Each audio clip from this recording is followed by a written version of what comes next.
OK. Alors, on va se courber encore une fois dans un mot de prière et moi je m'attends à ce que Dieu parle à nos cœurs ce matin. Vraiment. Dieu parle à nos cœurs et qui nous amène à vraiment comprendre ses voies et sa volonté pour nos vies individuelles et même en tant qu'Église. Prions.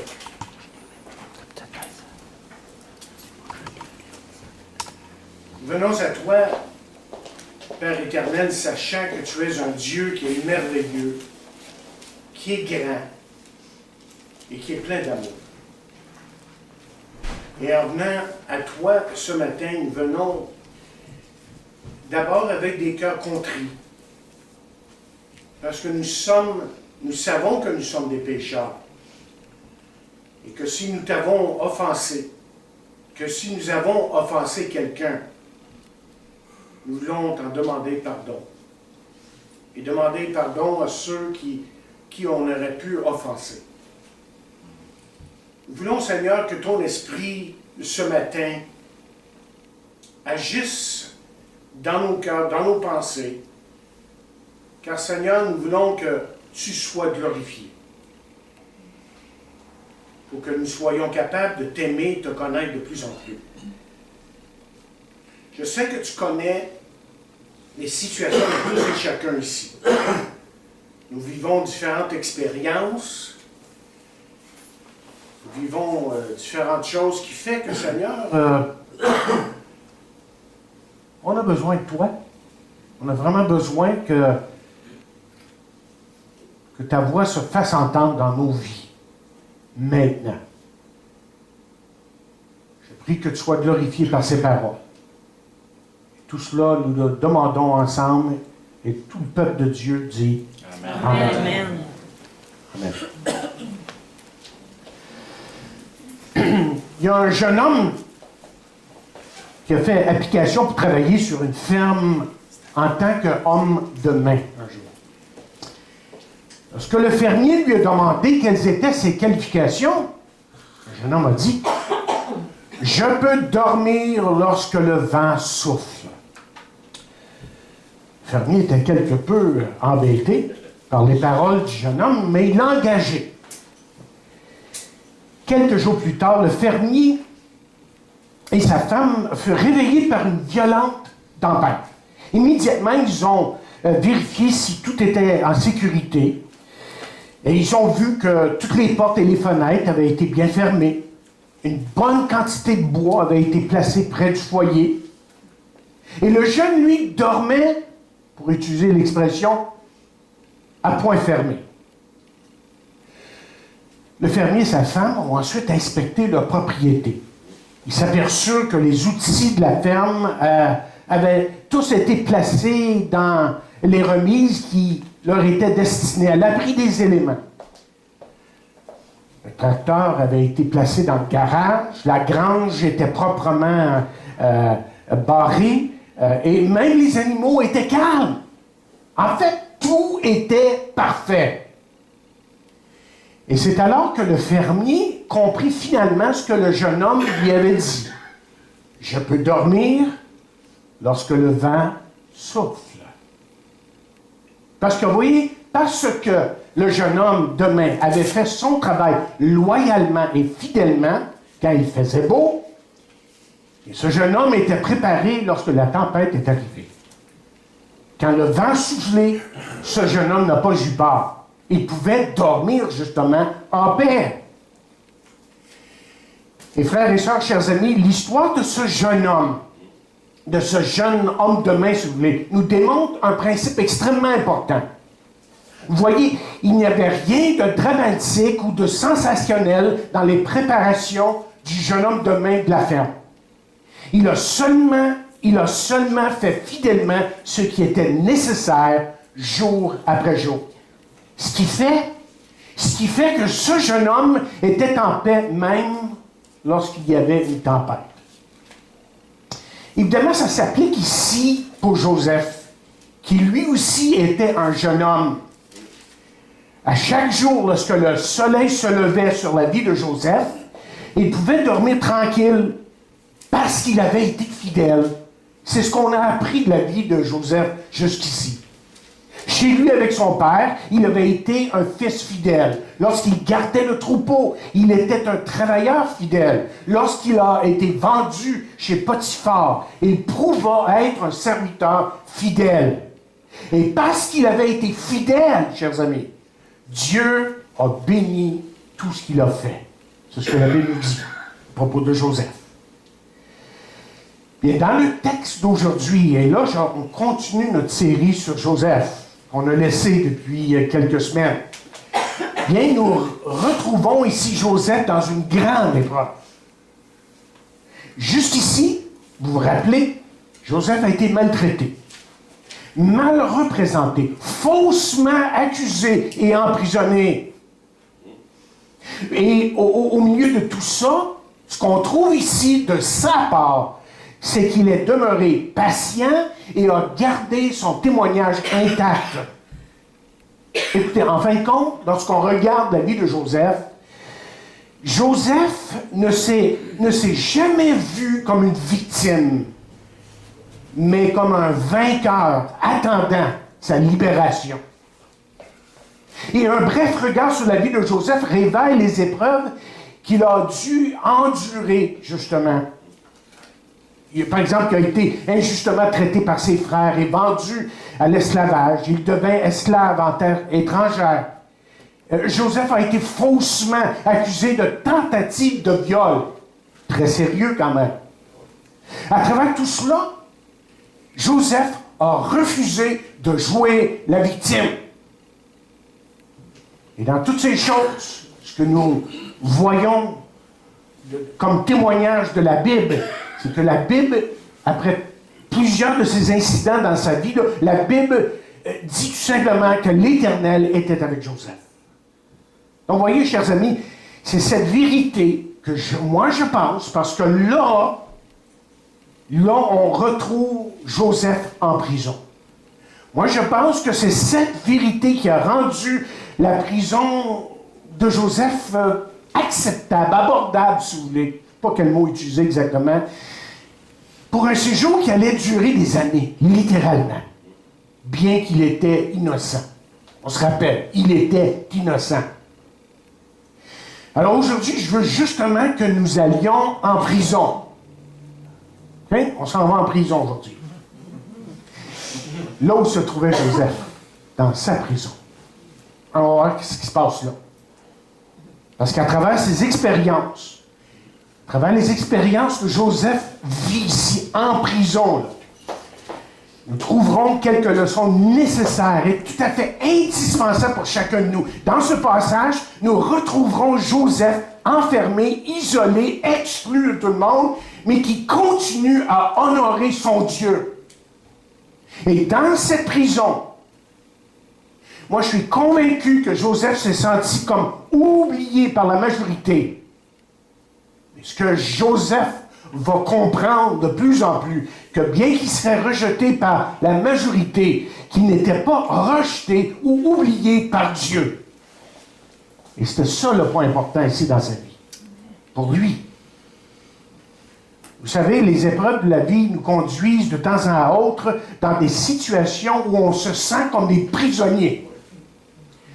Nous traversons des épreuves, rencontrons des défis, mais ça fait, semble-t-il, partie de la vie. Jésus même nous avertit en nous disant « Je vous ai dit ces choses, afin que vous ayez la paix en moi. Vous aurez des tribulations dans le monde, mais prenez courage. J'ai vaincu le monde. J'ai vaincu le monde. » Il peut arriver justement pour vous, là, que dernièrement, peut-être même aujourd'hui, vous vous sentez comme exclu, isolé, enfermé. Et que vous sentez que vous êtes oublié par les gens qui vous entourent même. Qu'on n'a aucune considération pour ce que vous vivez. Que ce soit une épreuve ou autre.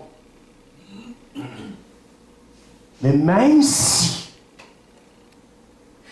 si les hommes peuvent nous oublier dans les prisons de la vie, une chose que la Bible nous rassure à maintes et maintes reprises, là où vous êtes, tous les jours, Dieu est avec vous. Et c'est pour ça que la Bible nous dit, je ne te délaisserai point, je ne t'abandonnerai point. Donc, rejoignons Joseph dans la prison, jetons un coup d'œil de ce qui se passe là et essayons d'apprendre là, les leçons que Joseph a apprises en prison. Et ce message est intitulé « Oublié, mais non rejeté ». Oublié, mais non rejeté. Et le texte nous dit ici que tandis que Joseph attend dans la prison, bien, il reçoit de la visite. 2 hommes ici, ex-serviteurs haut placés du Pharaon, sont jetés en prison avec Joseph. Et ces 2 hommes sont en fait le maître d'hôtel et le boulanger. Le maître d'hôtel était comme le goûteur du Pharaon. Lorsque l'on apportait quelque chose à boire ou à manger au Pharaon, le maître d'hôtel, lui, et on le voit à d'autres passages dans la Bible, c'est pas rien de nouveau ici, le maître d'hôtel goûtait pour être certain que tout était sécuritaire. Autrement dit, si le breuvage ou la nourriture était empoisonné, celui qui mourait, ben oui, c'est à lui, le maître d'hôtel, pas le Pharaon. Okay?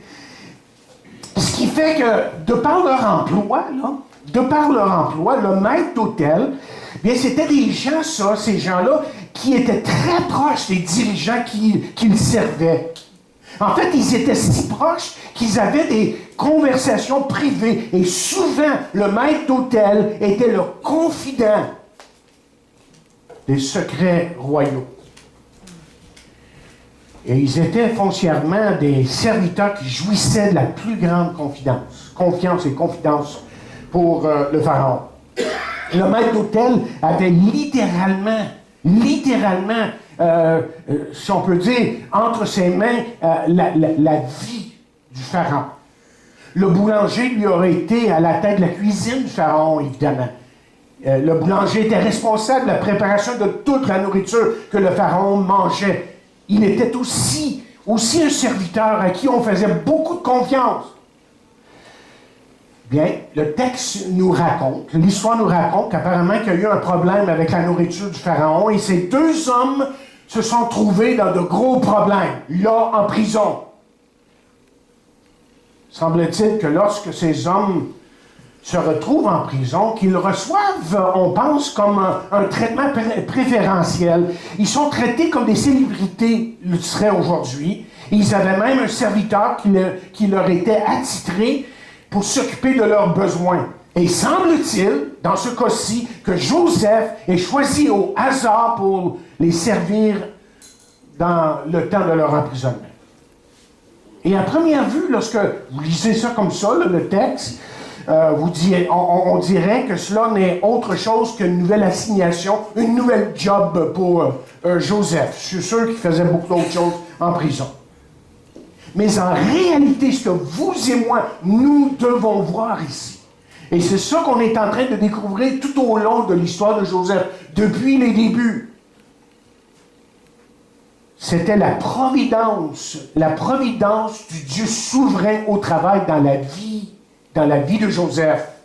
Dieu vient, dans un sens ici, Dieu vient tout juste de mettre Joseph face à face avec l'homme qu'il utiliserait plus tard pour le libérer.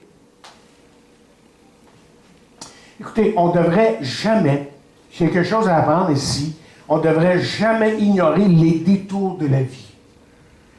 Certaines personnes auraient dit, pour lui, pour Joseph, c'est un autre travail, un autre job de plus. Ce que personne ne pouvait voir ici, c'est comment Dieu utiliserait ce petit détail de manière grandiose, ce petit détail ici, là, d'aller servir le serviteur ou ces gens, et d'utiliser tout ça là, d'une façon spectaculaire dans la vie de Joseph. Ça, c'est vrai dans votre vie, et savez-vous, c'est aussi vrai dans ma vie. Je me rappelle, en 1988, j'ai pris une église à la Chute. Et pendant un certain temps, je me demandais, jour après jour, j'avais pris la bonne décision. Une église divisée, une église où ça allait mal et tout ça, là, ramener ça ensemble, essayer de faire quelque chose. Et je priais, je cherchais à comprendre. Et en plus, j'avais pas l'accord, le OK de mes enfants qui, eux, perdaient leurs amis, ont perdu leurs amis. Puis, en l'espace de 2 ans, une nouvelle église a été commencée à Hawkesbury, où j'ai été pasteur pendant 16 ans. Maintenant, je comprends mieux. Mais dans le temps, je me posais des sérieuses questions. Écoutez, nous ne devons jamais ignorer les petits mouvements de la vie, les petites affaires qui se passent dans nos vies, là.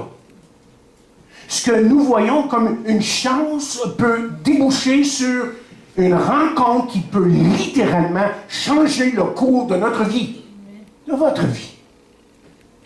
Ce que nous voyons comme accident ou une coïncidence est réellement le travail de Dieu qui s'accomplit d'une façon particulière, grandiose et spectaculaire à ses yeux à lui.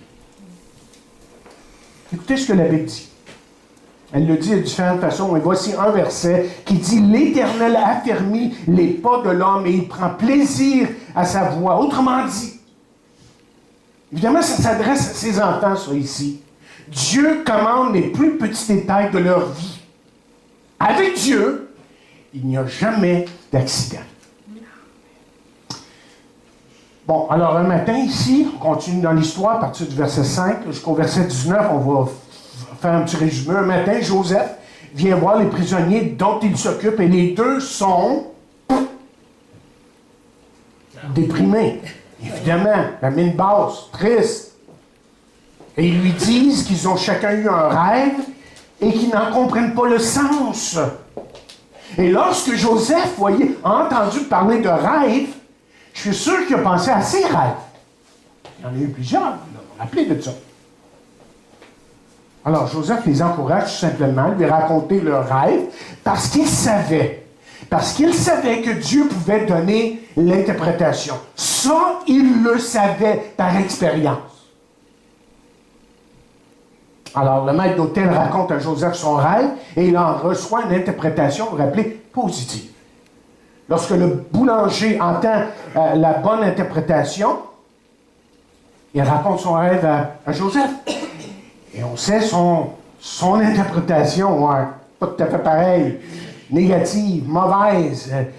Mais j'imagine, on peut simplement s'imaginer et qu'à travers ça, que Joseph a encouragé cet homme de continuer humblement et d'avoir confiance et que Dieu a son plan à travers tout ça. Qu'est-ce qu'il pouvait dire de plus? Okay? Il ne pouvait pas dire de plus que ça. Et aujourd'hui, mettez-vous à la place de Joseph. OK, on est en prison, êtes-vous? Hein? Êtes-vous capable de vous mettre en prison? Là? OK, de vous imaginer être en prison. Là, on se met à la place de Joseph. Dieu lui a déjà donné un rêve, et ce rêve-là, vous vous rappelez, essentiellement ce qu'il disait, mais tu vas gouverner. Mais son rêve tarde à s'accomplir, pas à peu près. Là. Il dit, écoute, il est en prison, le gars. Ouais, il va gouverner. Voyons, quelque chose qui ne va pas. Là. Rappelez-vous d'une chose, je l'ai déjà dit dans un autre message. Nous autres, on connaît la fin de l'histoire, mais lui, il ne la connaissait pas encore. Nous autres, on lit ces histoires-là, tu dis, ah, Dieu puissant, il est merveilleux. Oui, mais lui, là, il était dedans. Il était dans son problème. Puis il vivait là, des choses que peut-être que vous et moi, on ne pourra jamais comprendre exactement. Mais une chose, on sait que malgré les apparences, Joseph a fait confiance à Dieu, même si ses rêves, pour le moment, pouvaient sembler irréalistes, et même si ses rêves, pour lui, là, étaient comme brisés. Qu'est-ce que Joseph fait? Qu'est-ce qu'on voit Joseph faire ici en prison? Là? Il est assis à côté de lui, puis on l'examine. T'sais, on est là, puis lui, il ne nous voit pas, nous autres, on le regarde. OK? Il n'y a pas des émissions de TV comme ça? Le gars, il est en train d'examiner ce que les autres font, là. Est-ce qu'il se met en colère? Est-ce qu'il se met en colère et abandonne le Seigneur? Est-ce qu'il dit, mais j'en ai fini avec ces rêves-là, laissez-moi tranquille avec vos affaires, vos religiosités? Même si Joseph, voyez, se retrouve comme dans une salle d'attente. On sait que ça peut être long, ça, des fois. Même s'il se trouve comme dans une salle d'attente, Joseph ne perd pas de vue ses rêves et encore moins, il ne perd pas de vue celui qui lui a donné ses rêves. En fait, vous savez ce que Joseph fait à travers tout le récit qu'on a lu ce matin? C'est qu'à tout prix, Joseph cherche à glorifier Dieu, en parole et en action. Et ça, c'est toute une leçon pour nous aujourd'hui, encore une fois. Écoutez, dans votre parcours terrestre, là, il va y avoir, mais je sais qu'il y a, qu'il va y avoir, parce que vous l'avez déjà vécu, il y aura des périodes où il vous semblera que même Dieu vous a oublié. Il y aura aussi des périodes où vous vous retrouverez comme dans une salle d'attente. C'est long, c'est pénible, c'est dur. Je suis tanné.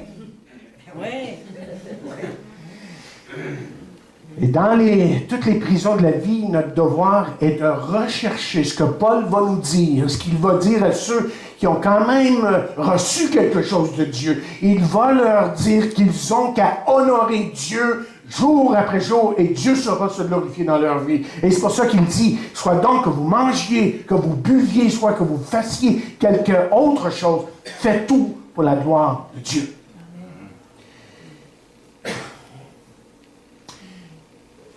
Il y a une simple chose, c'est qu'on oublie des fois. Je l'oublie, vous l'oubliez. Parce que nos problèmes, des fois, sont tellement durs. C'est que nos circonstances peuvent être mauvaises. Mais chers amis, Dieu est bon. Dieu, lui, ne change jamais. Il est toujours bon. C'est pour ça que nous devons apprendre à le glorifier sous le soleil comme sous la pluie. Même si nos cœurs sont brisés, nous devons aider les autres à se diriger vers lui. C'est à quoi nous sommes appelés. S'il est le Dieu de la montagne, chers amis, Dieu est aussi le Dieu de la vallée. Il est partout, en tout temps. Et apprendre cette vérité-là, pour nous en tant que chrétiens, en tant qu'enfants de Dieu, c'est le secret d'une vie abondante et rempli de victoire. Il est Dieu lorsque nous réalisons nos rêves, lorsque ça marche, et il est encore Dieu même si à certains moments on sent que tout est brisé autour de nous. Il est Dieu et nous devons le glorifier en dépit de tout ce que nous expérimentons dans la vie. Pas facile ce que je dis là. C'est plus facile de dire que de faire. Vous êtes d'accord? Pourtant la Bible dit ceci. Soyez toujours joyeux. Mais non, Paul, soyez toujours joyeux. Hey, t'as pas vécu ce que j'ai vécu cette semaine, là. Hey, franchement, j'ai passé à travers le rouleau, là, puis ma santé, mes amis, puis hey, prier sans cesse, oui, je veux bien, mais des fois, ça ne me tente pas. Rendez grâce en toutes choses, car c'est à votre égard la volonté de Dieu en Jésus-Christ. Ensuite, il dira ailleurs, réjouissez-vous toujours dans le Seigneur. Je le répète. Vous pouvez le répéter, pourquoi? Parce qu'il sait. On est tous pareils. On est tous pareils. Il n'y a pas personne qui n'est pas comme ça. À un moment donné, on oublie de se réjouir. Parce que ça va tellement mal. OK, Joseph, on va plus loin, faisait ses travaux et il vit que ses deux amis ici étaient extrêmement déprimés. Je pense qu'on les comprend un petit peu, là. Hein? Spécialement un, là.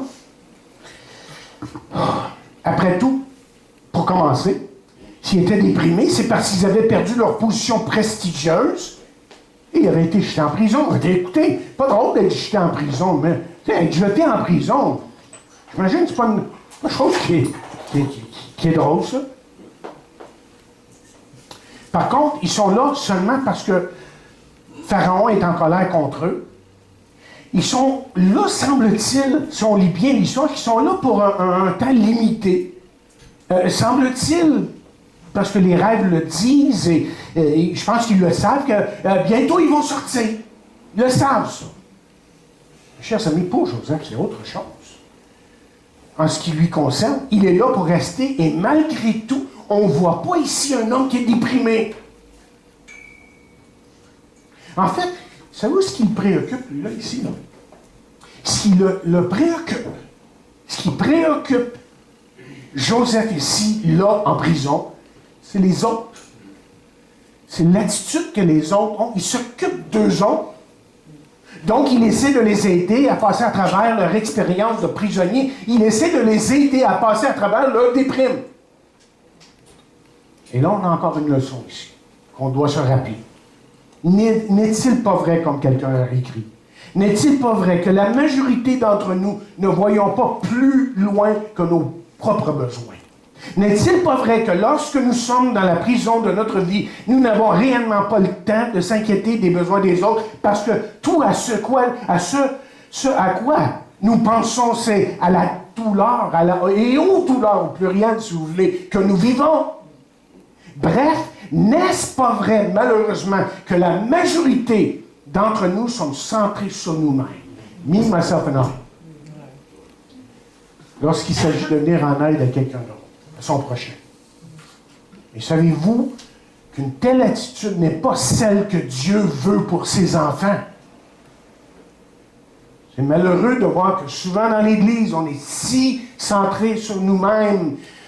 Et comme Jasmine a dit ce matin, vous êtes la lumière du monde. On est appelé à apporter aux autres là, quelque chose. Et ça joue avec ce que je suis en train de dire ici. Et c'est pour ça que Paul va dire à un moment donné que chacun de vous, au lieu de considérer ses propres intérêts, considère ceux des autres. Il veut que nous soyons comme Jésus, qui a volontairement abandonné sa vie pour que les autres puissent recevoir de l'aide. Si Jésus est venu sur la croix, si Jésus est venu sur cette terre, c'était pour nous donner quelque chose. Écoutez, comme j'ai dit, c'est pas quelque chose qui est facile, mais c'est biblique. Vous savez, il y a des interpellations dans la parole où je ne sais pas si je vais être capable, mais c'est biblique. Et c'est pour ça qu'on est appelé à se soumettre. C'est pour ça qu'on est appelé à confesser, parce que ça, on n'oublie pas tout le temps. Et c'est pour ça qu'on est encouragé à vraiment s'approcher de Dieu, parce qu'avec son aide, on peut faire ce qu'il veut. Avec son aide. Mais le fait que si nous nous occupons à aider les autres, au lieu de s'apitoyer sur nous-mêmes, vous savez ce qui va arriver? On va vite s'apercevoir, très rapidement, que notre lot devient de plus en plus léger. Dieu, autrement dit, veut que nous soyons une bénédiction pour les autres, même lorsqu'on se sent en prison. Et ça, c'est une leçon qu'on ne doit pas rater ici. Là. À ce stade-ci, les rêves de Joseph, mettez-vous là avec lui, là, hein? Il est en prison. Les rêves de Joseph qu'il y a eu là, il y a quelque temps là, sont brisés, sont en morceaux. Et il y a peut-être même l'impression, en tout cas à première vue, là, qu'il est là pour un mot, t'as dit bon bout de temps, peut-être le reste de ses jours. Mais malgré ça, on ne trouve pas ici un homme qui est déprimé, loin de ça même. Et c'est un magnifique exemple, ou c'est un exemple magnifique de ce que doit être la vie chrétienne. Comment un homme, une femme qui connaît Christ doit marcher. Autrement dit, Joseph ici sert Dieu de tout son cœur et Dieu le bénit. Il le bénit dans la prison de sa vie, qui, elle, on le sait, est temporaire. Et c'est toujours temporaire. Vous voyez, le secret de tout ce que je viens de dire ici se trouve en fait dans le chapitre 39, où on lit ces paroles. L'Éternel fut avec Joseph, et il étendit sur lui sa bonté, il le mit en faveur aux yeux du chef de la prison. Et le chef de la prison plaça sous sa surveillance tous les prisonniers qui étaient dans la prison, et rien ne se faisait que par lui. Le chef de la prison, on continue, ne prenait aucune connaissance de ce que Joseph avait en main, parce que l'Éternel était avec lui. Et l'Éternel donnait de la réussite à ce qu'il faisait. Ça, c'est Joseph. Vous savez, tout le monde peut louer le Seigneur quand tout va bien. Hein? Quand on est heureux et que tout va bien. Lorsque les factures sont payées, qu'on est en santé, qu'on semble avoir que très peu de problèmes, c'est facile de dire « Alléluia, gloire à Dieu, c'est merveilleux d'être chrétien. » Ouais, c'est pas toujours comme ça marche. Hein? Ah non, c'est pas toujours comme ça que ça marche. Écoutez, lorsque vous pouvez glorifier le même Seigneur, et témoigner et de sa bonté et de sa grâce, alors que votre cœur est brisé et que même vous n'arrivez pas. Lorsque vous pouvez crier et bénir Dieu, bénir son nom en dépit de et au milieu des souffrances et des douleurs, alors vous voyez, automatiquement, ce qui arrive, c'est que votre foi augmente et lui est glorifié. Et c'est ça qu'il veut pour nous. C'est ça qu'il veut de nous. Quelqu'un a écrit, souvent, la majorité des gens aujourd'hui ne sont même plus capables de grogner une sainte louange. La majorité d'entre nous sommes comme le maître d'hôtel et le boulanger. Nous promenons avec un visage triste, une allure défaitiste. Mais pensez-y pour un instant. Quelle pauvre publicité pour l'évangile de Jésus, ça. On parle de témoigner. On parle d'emmener des gens à Christ. Mais c'est tout ce qu'on a. Là. Ouais. Vous dites que vous êtes heureux en Jésus, que vous avez de la joie. Alors, ça serait bon que vous... ça serait bon que vous envoyiez un mémo à votre visage, que ça paraisse un peu. Un courriel.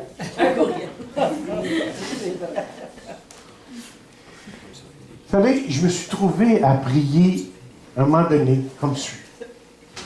J'ai dit, Seigneur, donne-nous plus de gens comme Job, qui peuvent te louer, t'adorer dans leurs extrêmes tribulations et souffrances. Seigneur, donne-nous plus de gens comme Abraham, qui est allé offrir son fils en sacrifice et disait que c'était pour adorer Dieu. Dieu, donne-nous plus de gens qui savent que Dieu est Dieu dans les tempêtes comme il est dans les beaux jours. Dieu, donne-nous des gens qui vont te louer en tout temps, en dépit de ce qui arrive autour d'eux. On nous raconte que Charles Edison, fils de Thomas Edison, nous permet de jeter un coup d'œil sur la foi de son père par un passage dans un livre qu'il a écrit sur son père. Livre intitulé « L'électrifiant Thomas Edison ». Et là, il écrit « Au feu, ces paroles retentissent dans tout le plan en ce soir de décembre. Une combustion instantanée venait de s'allumer dans la chambre des films. En l'espace de quelques instants, les emballages, la pellicule de plastique pour les disques et les films et autres étaient enflammés et ont brûlé. Lorsque je vis le feu, dit-il, et que je ne trouvais pas mon père, j'étais inquiet. Est-il en sécurité? Avec tous ses biens partant en fumée, serait-il découragé? Il avait 67 ans. Ce n'était pas un âge pour recommencer à neuf. Puis, je l'ai aperçu dans la cour du plan, courant vers moi. « Où est maman? » dit-il. « Va la chercher. Dis-lui d'emmener ses amis. Vous allez voir, vous n'avez jamais vu un feu comme celui-là. » À 5h30 du matin, le lendemain matin, alors que le feu était à peine sous contrôle, il a rassemblé ses employés leur annonçant « Nous reconstruisons. » Il envoya un homme pour louer toutes les machines des alentours et pour obtenir une grue de nettoyage.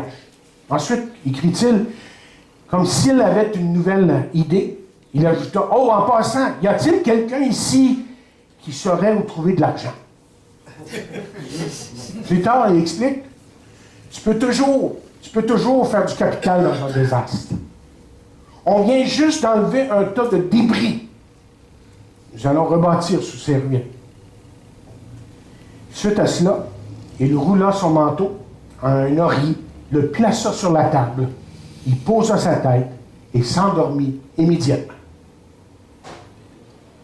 Vous savez, chers amis, ça c'est le genre d'attitude que nous devons avoir lorsque nous marchons dans les heures qui sont difficiles. Dieu est toujours Dieu. Il est toujours bon, peu importe comment la vie nous traite. Bon, les rêves, on va arriver à la fin ici, les rêves du maître d'hôtel et du boulanger s'accomplirent exactement comme la Bible le disait. Le maître d'hôtel retourna à son travail, le boulanger fut exécuté par le pharaon. Joseph avait demandé au maître d'hôtel de se souvenir de lui lorsqu'il serait rétabli dans sa fonction. Et vous savez ce qui est arrivé? Il l'a complètement oublié. C'est ça que la Bible dit. Imaginez, là, il est en prison, là, dans un donjon, peut-être loin, là, quelque part, dans un bas d'un palais ou autre. Le cœur de Joseph a dû être brisé. Et les jours sont devenus les semaines des mois, et les mois sont devenus littéralement des années. Et durant tout ce temps, Joseph est toujours en prison, probablement déçu. À un certain point, il était un homme comme n'importe qui, mais attendant que Dieu agisse. Il savait qu'à un moment donné, Dieu allait agir. Et les déceptions de la prison servent à enseigner à Joseph deux grandes leçons. Ce sont des leçons que nous devons apprendre. La première chose, c'est ceci. C'est que Joseph a appris qu'il ne devait jamais mettre toute sa confiance dans un homme. C'est la première chose. Il a essayé de recevoir de l'aide, vous vous rappelez? Il a demandé au maître d'hôtel, oublie-moi pas, tout ça, sans résultat. En fin de compte, notre seule aide vient de Dieu. Il peut certainement utiliser les hommes comme instruments, mais derrière toute provision, il y a la main du Tout-Puissant. Dieu est là pour ses enfants. La deuxième chose, c'est que Joseph réapprend que la main invisible de Dieu nous dirige sur un chemin caché. Vous savez, Joseph aurait sûrement aimé être libéré un petit peu plus tôt, merci. Passer des années en prison, ça ne doit pas être agréable. Mettez-vous dans ce temps-là, il n'y a pas l'air climatisé quand même. Hein? Aujourd'hui, c'est des chambres d'hôtel, on a dit dans les prisons. C'est très bien. Mais vous voyez, ce n'était pas le temps de Dieu. Lorsque le temps est venu, Joseph fut délivré, libéré. Joseph a été libéré à l'instant pile, pas une minute avant. Et ça, c'est une vérité que vous et moi, on a besoin d'apprendre. Notre Dieu est rarement tôt, mais il n'est jamais en retard. Il agit toujours au bon moment. Quand a-t-il nourri Élie? Le matin et le soir? Toujours à l'heure. Quand a-t-il sauvé les trois jeunes garçons? Méchac, Shadrach et Abednego? Quand il l'aurait désiré? Non, juste à temps. Quand a-t-il aidé Daniel, quand Daniel était dans le pétrin? Quand Daniel l'aurait préféré, aurait voulu qu'il le libère? Non, juste à temps. Quand Jésus est-il venu vers ces hommes dans la nuit, lorsqu'il y avait un orage sur la mer? Pas quand eux pensaient qu'il devait venir, mais il est venu, il a agi et il a restauré la situation. Écoutez, il y aura aussi des déceptions dans les prisons de nos expériences. Et Dieu n'agira pas, écoutez bien là, Dieu n'agira pas nécessairement au moment où nous le voudrions. Et c'est pas à cause de ça qu'on va se décourager, parce on demeure humain. Nous rechercherons peut-être, malheureusement, le secours humain, mais on va peut-être s'apercevoir que c'est peine perdue.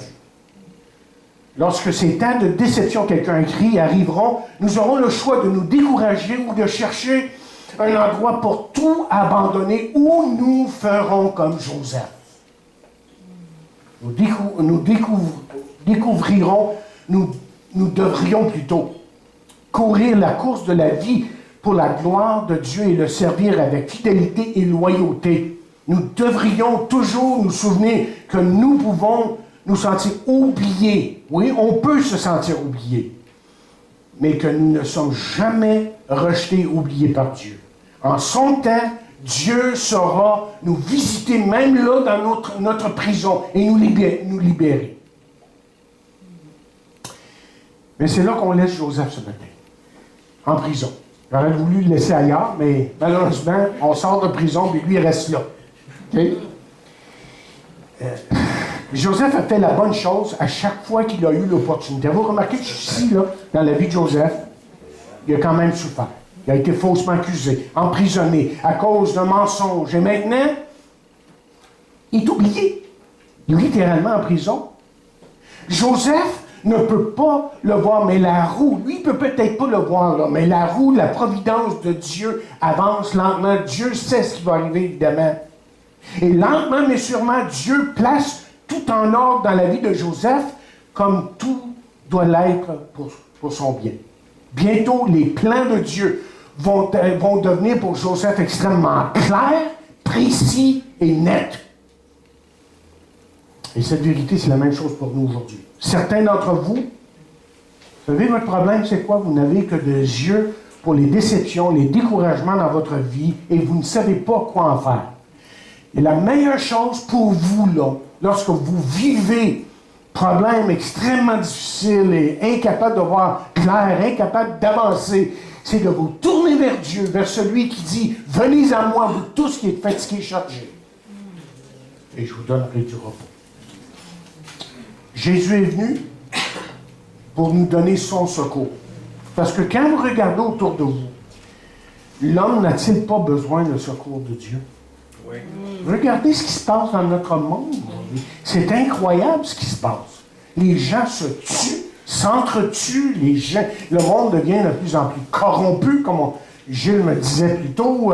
On vit dans un monde qui a besoin de Dieu, mais qui tourne le dos à Dieu. Et vous et moi, de par nos vies, nos paroles, on peut leur apporter cette bonne parole. On peut leur apporter ce dont ils ont besoin.